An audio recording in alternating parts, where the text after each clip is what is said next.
여러분 반갑습니다. 이제 2개의 강의만 남았습니다. 목사님, 정말 유아 세례를 받아야 하나요? 이 책을 제가 적었는데 이제 이 책의 내용 2장이 남았습니다. 이번 시간과 다음 시간은 제5부 한 세례 안에서 건설되는 새 가족입니다. 키워드는 2개인데요. 13장은 새 가족, 14장은 한 세례입니다. 새 가족, 한 세례. 이것을 배우려고 합니다. 오늘은 제13장 새 가족입니다. 사실 조금 어려운 문제이긴 한데요. 먼저 언약과 선택 문제를 여러분에게 짧게 좀 말씀드리겠습니다. 마태복음 22장 14절에는 아주 의미심장하면서도 한국교회 성도들에게 곡해가 자주 되는 말씀이 있는데요. 예수님의 말씀입니다. 청함을 받은 자는 많되 택함을 입은 자는 적으니라. 이 말씀이 있죠. 예수님께서 비유를 말씀하시는 것과 연관되어 있습니다. 왕이 사람들을 초청하고 오라고 하는데 오지 않죠. 그래서 다른 사람들을 초청합니다. 그리고 잔치자리가 무르익었는데 어떤 사람이 예복을 입지 않고 있는 겁니다. 그래서 그 사람 쫓아냅니다. 그리고 애초에 초청을 했는데 오지 않았던 그 사람들은 쓸어버립니다. 진멸합니다. 그리고 예수님께서 이렇게 말씀하죠. 청함을 받은 자는 많되 택함을 입은 자는 적으니라. 한국 교회 성도들이 자주 오해하는 것 중 하나가 청함을 받은 자는 교회 바깥의 불신자, 택함을 입은 자는 교회 안에 있는 사람 또는 구원받은 사람, 이렇게 합니다. 그래서 많은 사람들이 전도 쪽지를 받아 예배당에 한번 와본 사람은 많지만 등록하는 사람은 적다, 이렇게 하시는 분도 있고 여러 가지 다양한 생각이 있습니다. 그런데 여러분, 사실 예수님의 이 말씀은 너무나도 충격적인 건데요. 청함을 받은 자는 누구냐면 언약 백성입니다. 왕의 백성들이에요.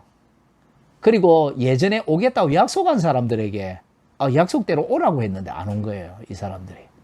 누가복음 14장 16절 이하에도 좀 비슷한 비유가 있거든요. 다른 비유지만 마태복음은 왕이 자기 아들을 위해서 잔치를 한 거고요. 누가복음에는 어떤 사람이 또 큰 잔치 비유가 있습니다. 누가복음 14장 16절 이하에 전에 청하였던 사람에게 종들을 보냈는데 안 오는 거예요. 그 말은 뭐냐면 오겠다고 다 약속한 사람들이에요. 근데 안 오거든요. 그래서 전원자, 장님, 가난한 사람, 이런 사람들을 부르거든요. 그리고 전에 청했던 사람은 2번 다시 내 잔치를 맛보지 못하리라 하면서 끝나거든요. 누가복음에. 여러분, 청함을 받은 자는 전도 족지를 한 번이라도 받아본 사람이란 뜻이 아니고요. 원래 하나님의 언약 백성이었던 사람들입니다. 그 사람들 중에 상당수가 잔치날이 됐는데 안 왔다는 겁니다. 여러분, 예수님께서 이 말씀을 마태복음에 하셨습니다. 여러분, 이게 아주 충격적인 거예요. 유대인들은 잔칫날을 기다렸습니다. 선지자의 약속대로, 모세와 선지자들의 예언대로 메시아가 오실 것을 기다렸습니다. 그런데 정작 그들이 기다리던 약속한 메시아가 왔는데 유대인들 중에 상당수는 예수님을 영접하지 않고 거절합니다. 그들은 하나님께서 먼저 청했던 사람이었지만 예수님을 거절할 뿐 아니라 나중에 저를 십자가에 못 박게 하소서, 이렇게 고함 지릅니다. 청함을 받은 자가 많았습니다. 그러나 택함을 입은 자는 적다고 예수님께서 말씀하시고, 이게 마태복음의 후반부에 있죠. 이제 조금 더 지나면 예수님은 6월절 어린 양처럼 십자가에 달릴 겁니다. 그들에 의해서. 여러분, 교회 다니는 사람이 적다는 뜻이 아니고요. 언약 공동체 안에 들어와 있는 사람보다 구원받는 사람이 더 적다는 뜻입니다. 여러분, 좋은 책을 하나 소개해 드릴게요. 이걸 제가 길게 설명할 수 없기 때문에. 네덜란드 개혁교회에서 대한예수교 장로회 고신교단의 고신대학교와 고려신학대학원의 교수 선교사로 보낸 네덜란드 분인데 목사님이십니다. 지금은 은퇴하셨고요. 지금 캐나다에 살고 계시는데 한국식 이름이 있습니다. 고재수 교수님, 고재수 목사님이 고신대학교와 고려신학대학원 채플 시간에 말씀을 전한 24편의 설교문이 실려있는 책이 있습니다. 구속사적 설교의 실제, 구속사적 설교의 실제라는 책이 있는데 주옥 같은 설교 24편이 실려 있습니다. 그 24편 중에 초청과 선택이라는 설교가 있는데 그게 이 설교입니다. 제가 방금 말한 그 내용입니다. 예. 그걸 한번 꼭 읽어보시길 권합니다. 예를 들어보면 야곱의 쌍둥이 형 에서가 있죠. 에서가 할례 받은 사람입니까? 네. 에서가 예배하면서 자란 사람입니까? 네, 그렇죠. 근데 히브리서 12장 15절에서 17절은 에서를 망령된 자라고 부르죠. 에서는 자기 발로 약속의 땅을 떠납니다. 식물을 위해. 창세기 36장 4절에서 7절에 보면 자기 스스로 약속의 땅을 떠나죠. 이스마엘, 첩의 자식이지만 할례를 받았죠. 언약의 표를 가지고 있었습니다. 쫓겨납니다. 광야시대 족장들의 반역 기억하십니까? 고라, 다단, 아비람, 온 250명의 족장이 반역을 일으켰습니다. 그들은 언약 백성이었습니다. 예수님에게로 가볼까요? 대제사장들, 유대인의 장로들, 바리새인과 서기관들 할례 받은 사람입니다. 언약 공동체 안에 들어와 있는 사람입니다. 그들이 예수님을 죽이는데 앞장섰죠. 그들은 초청받았으나 택함을 입은 사람이 아니었습니다. 여러분, 유아 세례 자체가 우리의 구원을, 그 아이의 구원을 100% 보장하지 못합니다. 그래서 사실은 이것까지 설명할 시간은 없는데요.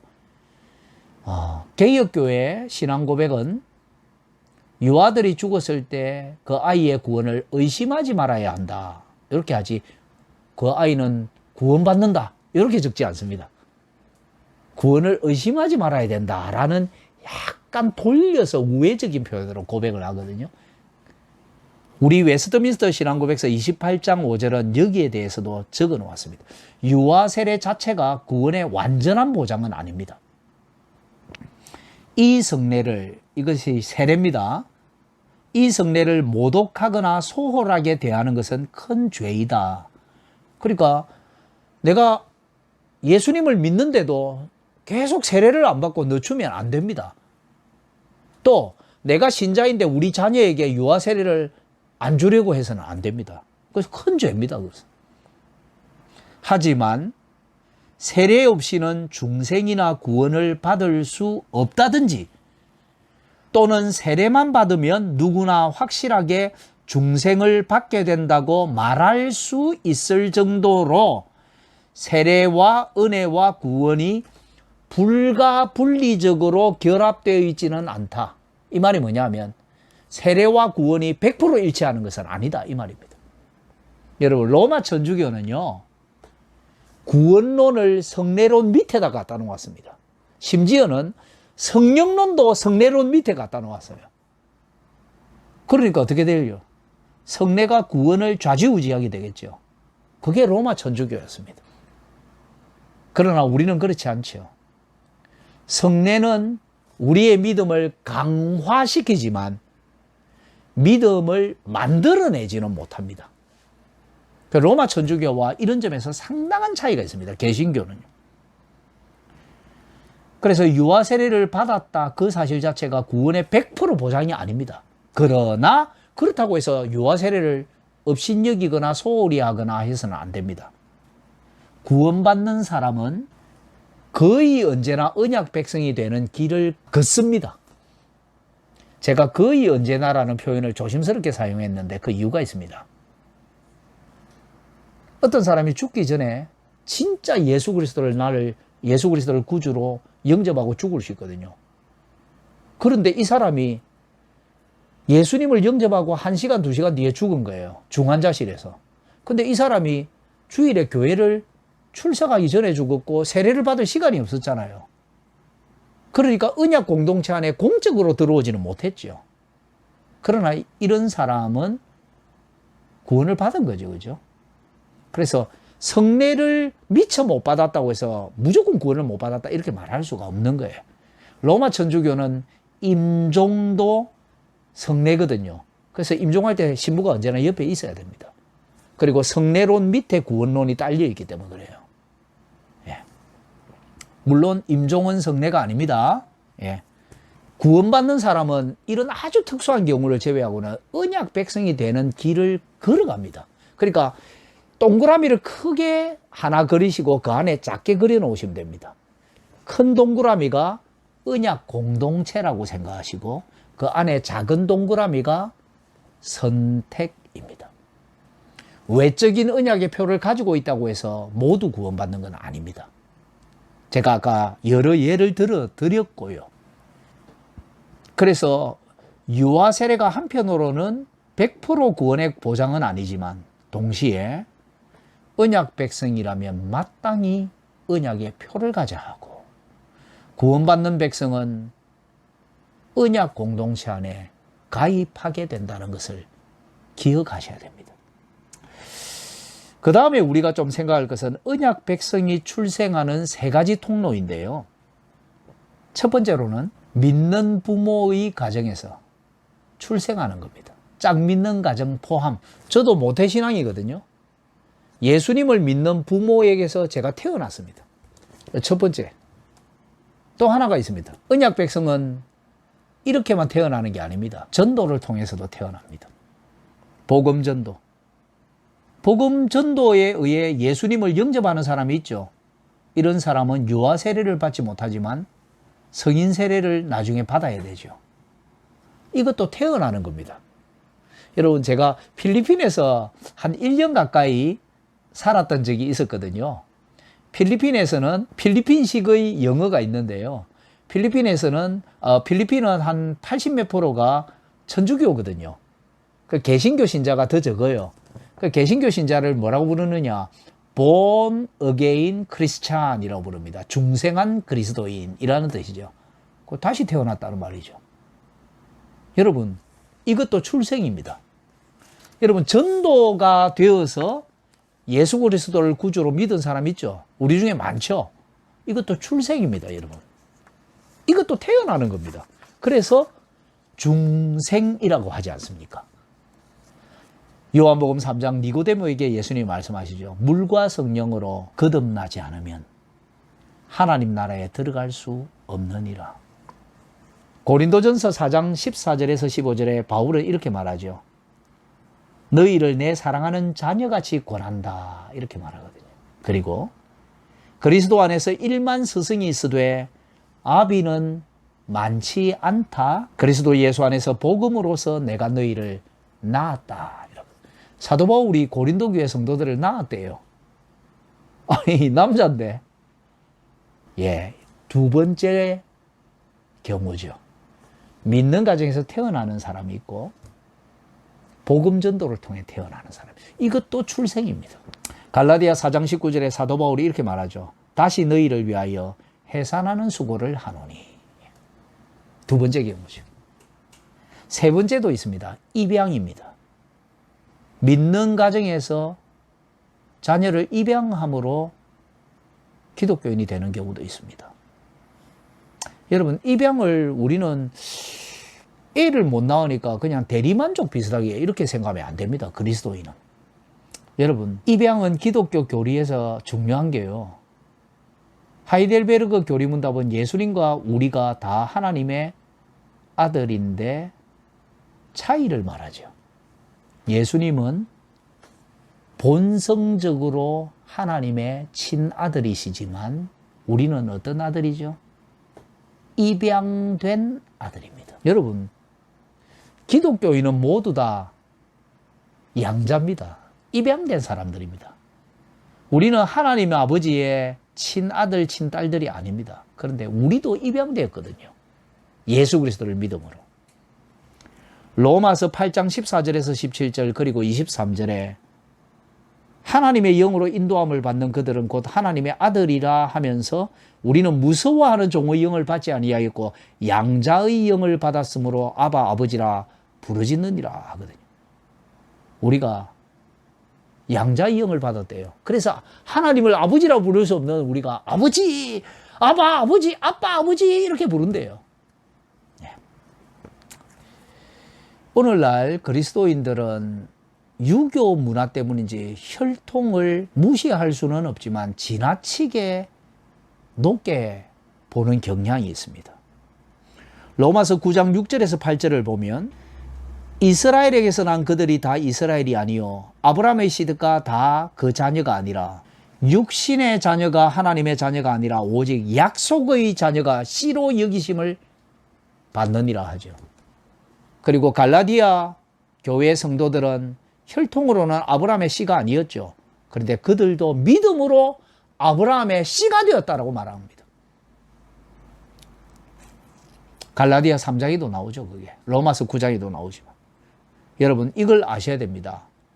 교회는 혈통을 넘어선 새로운 가족입니다. 여러분 교회는 출석하는 단체가 아닙니다. 출석하지만 출석하는 단체는 아닙니다. 교회는 가족이기 때문에 우리는 교회를 갔다 오는 게 아니고요. 교회가 우리의 가정이고 우리는 세상을 갔다 오는 겁니다. 그래서 세상으로 나갔다가 혈통을 초월한 가정인 교회로 다시 돌아오는 겁니다. 거꾸로 생각하셔야 돼요. 예수님은 바로 혈통을 초월한 새 가족을 만들기 위해 이 땅에 오셨습니다. 요한복음 1장 12절에서 14절 많이 암송하시죠. 영접하는 자, 곧 그 이름을 믿는 자들에게는 하나님의 자녀가 되는 권세를 주셨으니 새 가족이죠. 그 다음 구절이 뭡니까? 이는 혈통으로나 육정으로나 사람의 뜻으로 나지 아니하고 하나님의 뜻으로 난 자들이니라. 하나님의 자녀가 됐는데 하나님의 새로운 가족이 됐는데 우리가 예수님을 영접함으로 혈통으로 태어나지 않았다. 육정으로 태어나지 않았다. 그 다음 구절이 뭐죠? 요한복음 1장 14절 말씀이 육신이 되어 우리 가운데 거하심에 우리가 그 영광을 보니 아버지의 독생자의 영광이요 은혜와 진리가 충만하더라. 혈통을 초월한 가정을 이루기 위해 예수님이 이 세상에 성육신하셨다고 말씀합니다. 여러분 믿는 가정에서 태어난 것, 전도해서 중생한 것, 그리고 믿는 가정으로 입양된 것, 이 세 가지 모두 공통점이 있습니다. 첫째, 하나님 아버지의 무조건적인 예정이 아니면 구원을 못 받습니다. 둘째, 택하신 백성들을 위해 죽으시고 부활하신 예수 그리스도를 말미암아 은혜 받습니다. 셋째, 불가항력적 은혜로 역사하시는 성령님에 의해 중생합니다. 이 세 가지 경우 모두 다 구원받는 경우는 우리 한국교회는 뭔가 등급을 나누기에 익숙한 것 같습니다. 믿는 가정에서 출생한 사람은 유아세를 받아야 하고 전도돼서 예수님을 믿는 사람은 성인세를 받습니다. 그리고 또 어떤 믿는 가정은 입양을 통해 하나님의 자녀를 낳기도 합니다. 여러분 이 세 가지 모두 하나님의 백성이 물과 성령으로 태어나는 차별 없는 통로입니다. 이 세 가지 모두 아버지의 예정이 없으면 구원받지 못합니다. 아들의 은혜가 아니면 구원받지 못합니다. 성령님의 불가항력적 부르심이 아니면 구원받지 못합니다. 이 세 가지 모두 행위나 공로가 아니라 믿음으로만 구원받습니다. 하나님께서는 이를 통해서 혈통을 초월한 새로운 가정을 만드십니다. 그것이 바로 교회입니다. 여러분, 교회는 신인류이고 새 가정입니다. 이 세상이 전혀 알지 못하는 혈통을 넘어선 가족입니다. 이 가족 안에 여러분의 자녀를 양육하십시오. 고맙습니다.